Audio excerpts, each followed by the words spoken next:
Здравствуйте, друзья, с вами неофициальный голос эстонской пропаганды и эхо русского танкового биатлона.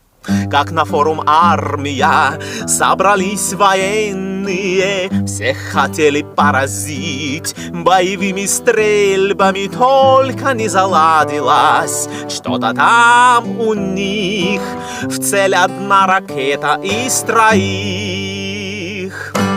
И теперь ругают все танки с экипажами, подготовка на нуле. Постоянно мажут мимо, и под смех собравшихся уходил Шойгу, натянув фуражку на бегу.